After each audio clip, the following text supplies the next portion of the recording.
So it's Leisha, and I wanted to do kind of a battle of the brands video for you guys. I recently had a haul video where I showed that I had gotten the Lorac Pro palette, and I said I was going to do a review. And a lot of you guys said instead of a review, you would like to see a comparison between the Lorac Pro and the Naked palettes.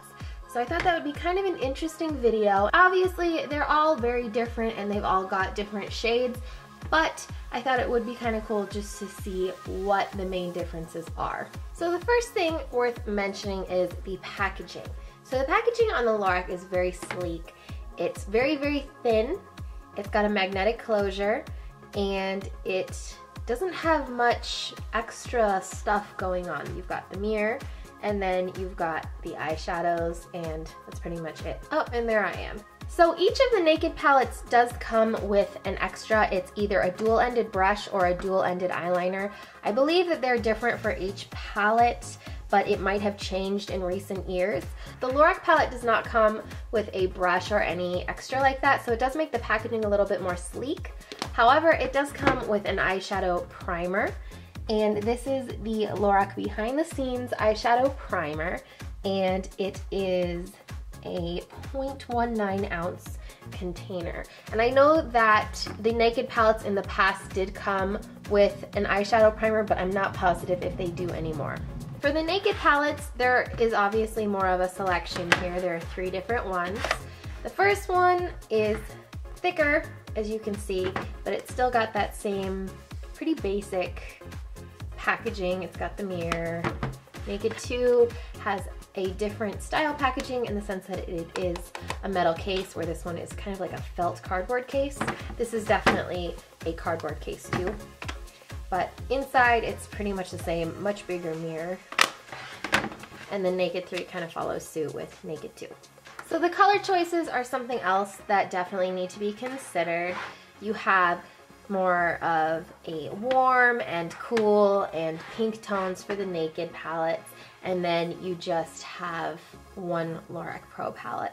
Something though that I do like about the Lorac palette that Naked palettes definitely don't really cover is the amount of mattes. So in each Naked palette there are 12 eyeshadows, and I think in most of them there is 1 or 2, yeah, around 2 at the most. I think Naked 3 has 3. Actually Strange is not, no, this is not a matte. So each one has 2. Strange is a satin, but their mattes are really limited, which is pretty standard for Urban Decay in general. I love having matte shades, and the fact that half the palette is matte shades and then half is shimmer, I think is really cool. In that same kind of thought though, these are, like I said, they're very similar each one. So you have the white and then you have nude, which is a shimmery, it's not really a white shimmer, but it is similar, and then cream and champagne are very similar. So the colors aren't exactly the same, so it's not like, you know, taupe and gold are the same versions, just different finishes, but they are similar, where with these, all of the shades are different. Another difference here is the price. So each of the Naked palettes is $52. You either get a brush that's dual-ended or a dual-ended eyeliner. I think that they differ with each one. The Lorac palette does not have an extra like that, but the Lorac palette is $42. And the Lorac palette is not available at Sephora anymore. It used to be, but now Sephora doesn't sell Lorac, where they still sell Urban Decay. So that might be an issue if you're trying to get a hold of it. So overall, while they are very similar in the fact that they are neutral colors, I don't think it's really fair to say one is better than the other. I think that the Lorac palette is definitely better if you do like mattes, because you've got a really great selection here where you wouldn't really get that with the Naked palettes. But the color payoff and the textures and everything about the eyeshadows themselves on both the Lorac palette and the Naked palettes are both really great. So it really honestly comes down to preference as far as textures go. So for this, I guess I'm not gonna say which one I think is better, because I think in their own aspects, each one of these is a great buy. But it does come down to, you know, if you like mattes better and you want more of a texture selection, the Lorac palette's gonna be for you.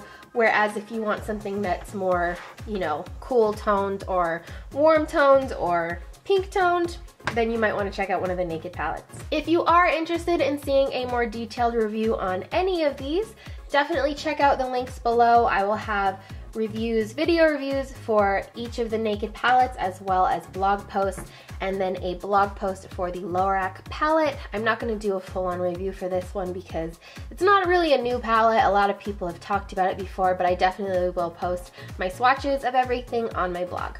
So if you have used any of these or all of these, please let me know in the comments which one you prefer and why, or which one you would pick up and why, and I'll talk to you guys next time.